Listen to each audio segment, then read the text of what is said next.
Welcome to chapter 25, part 4. This is where we get knee deep into the urinary physiology. And in this lecture, we're only going to look at step 1, which is glomerular filtration. We are going to revisit some hormones that we have talked about before. These are mostly specific to blood pressure. So we have ADH, anti-diuretic hormone, aldosterone, ANP, which is atrial natriuretic peptide, epinephrine, and parathyroid hormone. We also talk about erythropoietin, which is the hormone that is made by the kidney that has a function that doesn't have anything to do with urinary physiology.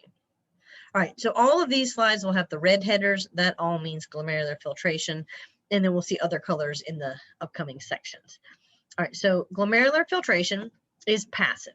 This is dependent on the pressure of blood in the glomerulus, but essentially the more pressure coming in, arriving through the afferent arteriole, the faster that it happens, but it's still happening. And so this is what's showing you that we have these fenestrated capillaries here. So these are the capillaries that have these big slits and holes in them.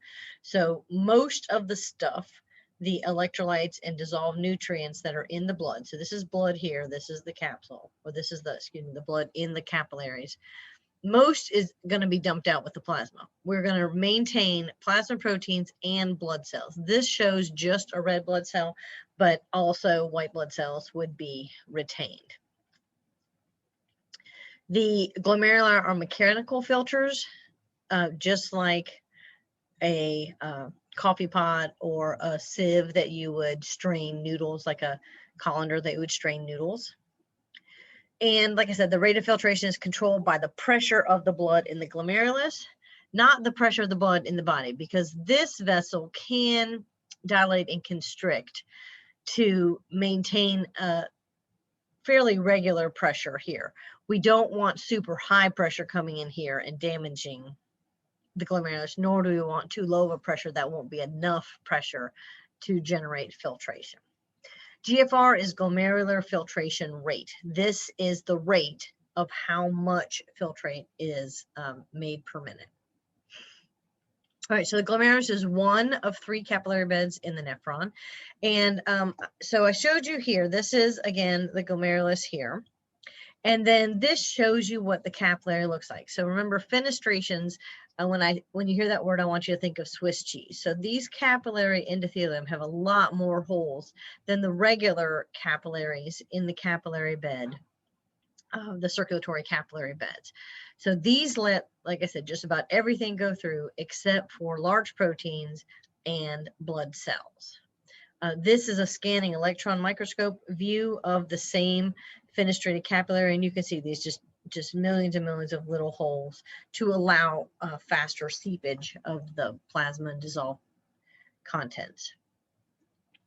This filtration membrane is the membrane between the glomerulus and the capsule, and the fenestrations are the holes, the pores. They allow the small molecules into the proximal convoluted tubule, and that will include these nutrients like glucose, amino acids, water, the electrolytes, and then the urea, which is the waste product.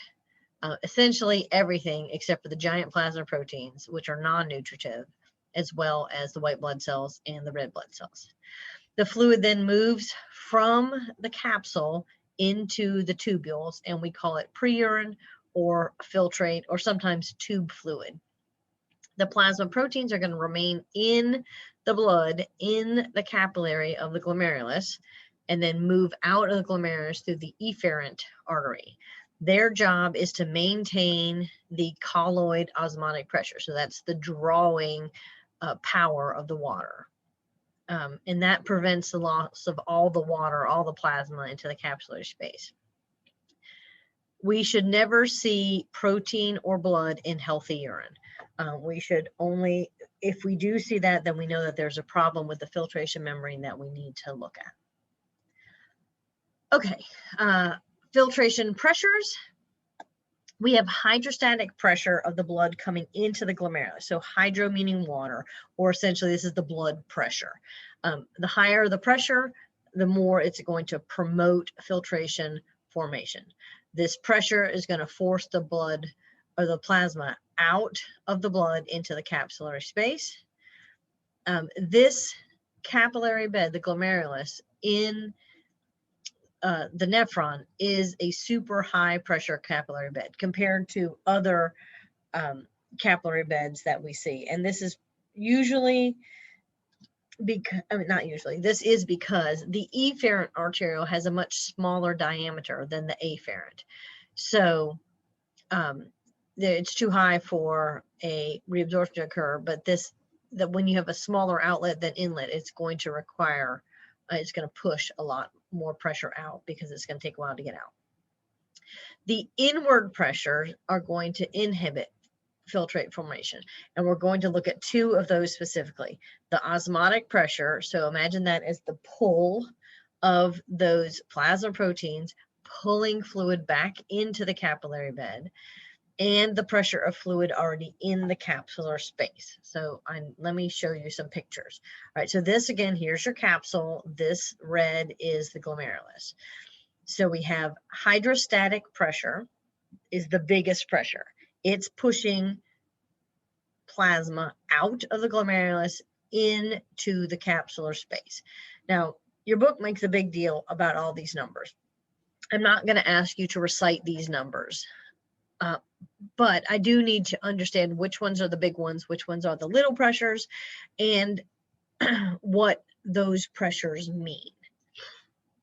All right, so we are going to then have, so these are the pressures pushing plasma out of the glomerulus into the capsule, and then we're going to have two kind of pulling things. So the osmotic pressure, so the number of plasma proteins and solutes left in the blood will suck some plasma back in here.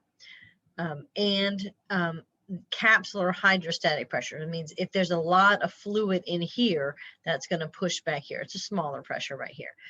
And then the net filtration pressure is going to be essentially the math that tells you. And it's going to always be a positive number in order to get fluid to go here. This is the proximal convoluted tubule. When the net filtration pressure increases, right? So when we have more pushing out than in, you're going to increase GFR. GFR is the rate of filtrate production here. So GFR is a rate. Also, it increases the volume of pressure and how many solutes and the water that is remaining in the urine here, right? So it's just when it's fast, we're making tons of urine. When net filtration,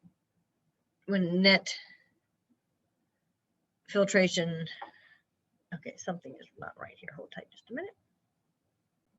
Okay, sorry, I was reading this wrong. I really should be wearing my glasses. So this is also saying that as net filtration pressure increases, again, the pushing power, then the ability for filtrate to be reabsorbed back into the efferent arteriole decreases. That is why we have so many solutes remaining in the urine.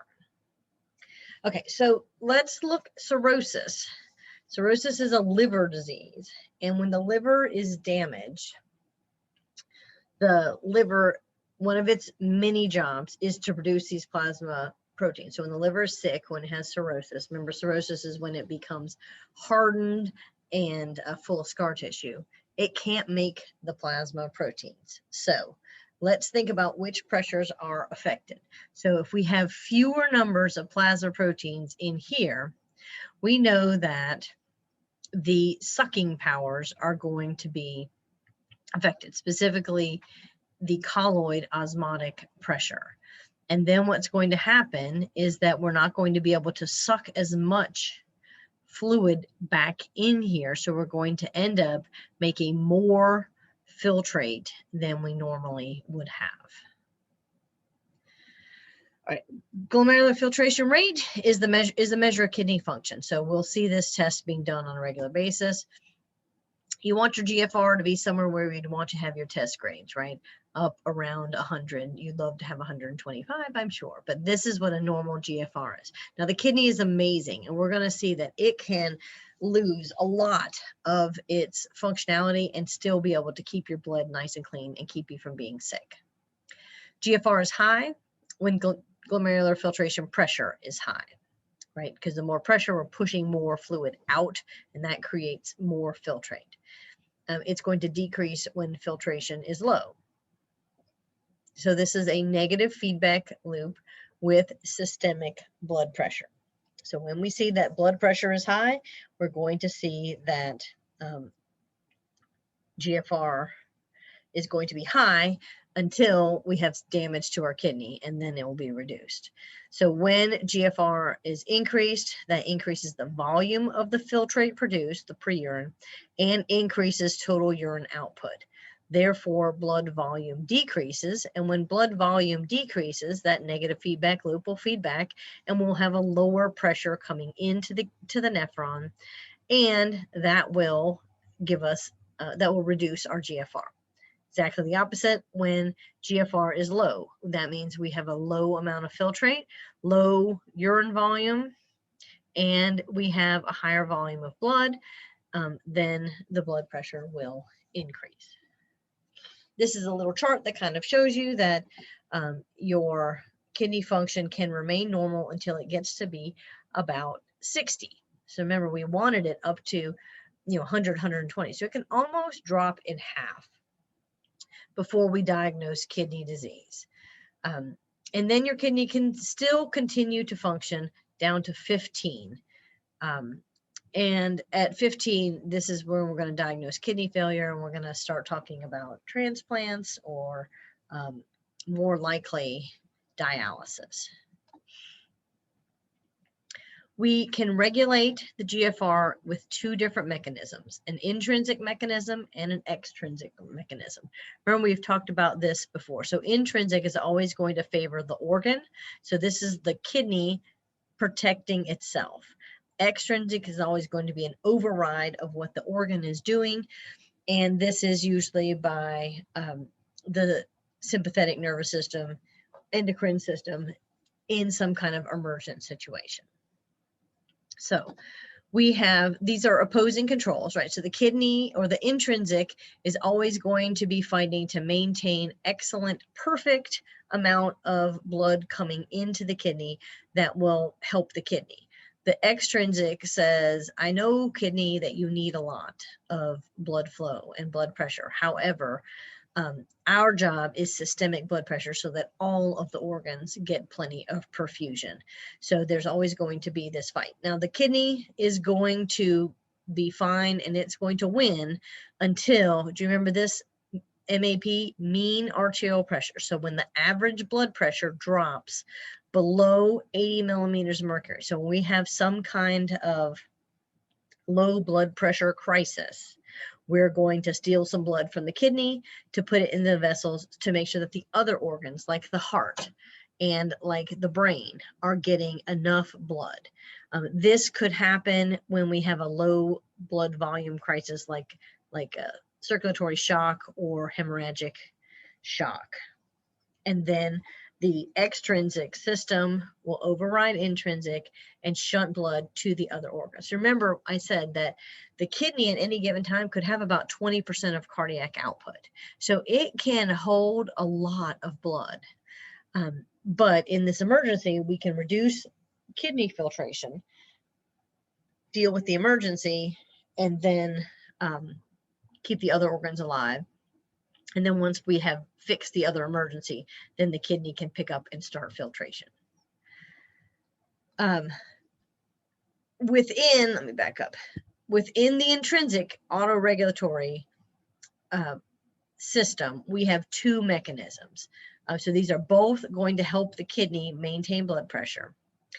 And these are going to use feedback from that juxtaglomerular complex. So remember, here's your glomerulus, here's afferent artery coming in, efferent leaving. This is distal convoluted tubule, and juxtaglomerular complex includes these macula densa cells right here, which are chemoreceptors. And these granular cells right here, which are going to be, they're mechanoreceptors that are monitoring the pressure of blood coming in here. And then we have these mesangial cells, which are the smooth muscle cells within the glomerulus that can also speed up or slow down blood pressure. Excuse me, not blood pressure, blood flow, and ultimately filtration rate. So the first mechanism is called myogenic, myo meaning muscle. So basically this means that we want to maintain the GFR somewhere between 80 and 180 millimeters of mercury, which are normal fluctuations in blood pressure, right? Because your blood pressure might go up a little bit when you're running or exercising, gets lower when you're sleeping or just kind of at rest. When the blood pressure is low, then the afferent arteriole will dilate to increase the blood flow. When blood pressure is high, the afferent artery will constrict so that we don't have too much pressure coming in and damaging the glomerulus. And this is what I said here. So when systemic blood pressure is low, so maybe you're dehydrated because you've been sweating, then the afferent muscles will dilate to increase the amount of blood pressure and blood flow coming into the body. So that's myogenic. It's just the muscles constricting or dilating the arterioles. The second one is called tubuloglomerular feedback. And this is, we're still in intrinsic regulation. So where the distal convoluted tubules come between the afferent and efferent arterioles, here it is right here. We've got these three cells that are monitoring: macula densa, juxtaglomerular JG cells, and mesangial.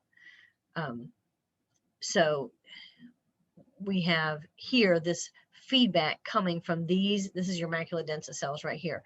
They're looking at how salty or how dilute this pre-urine is, and depending on how that is, it can then adjust, because see, they're here, but they're going to direct these other cells to constrict or dilate to speed up or slow down the blood flow to concentrate or dilute the urine.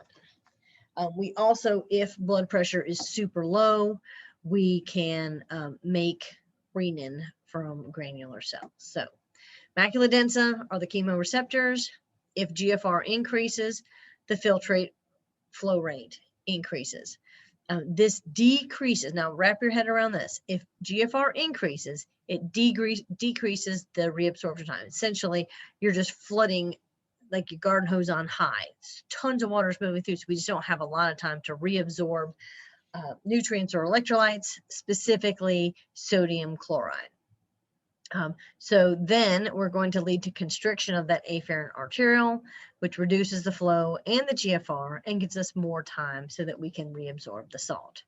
We would have an opposite mechanism if the GFR is too low, so that the afferent arteries would dilate, increasing the amount of flow coming in and increasing the GFR and reducing the amount of time for sodium reabsorption. The JG cells are the mechanoreceptors in the afferent artery. They secrete renin when pressure is low. Renin is going to stimulate renin, angiotensin, aldosterone. And if you remember, that system has 4 ways to increase, it's a cascading effect, 4 ways to increase blood pressure. So you need to know those methods, how this system works, and that the renin, angiotensin, aldosterone system works to increase blood pressure. The mesangial cells are the smooth muscles. They contract or relax to control the capillary diameter, and they also secrete the EPO.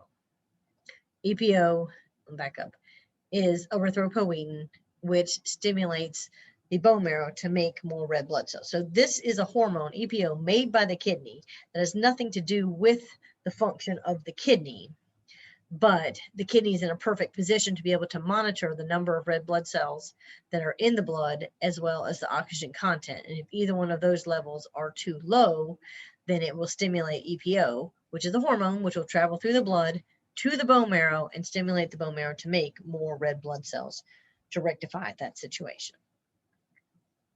Okay, extrinsic regulation of the GFR is going to use the nervous system and the endocrine system to override the intrinsic.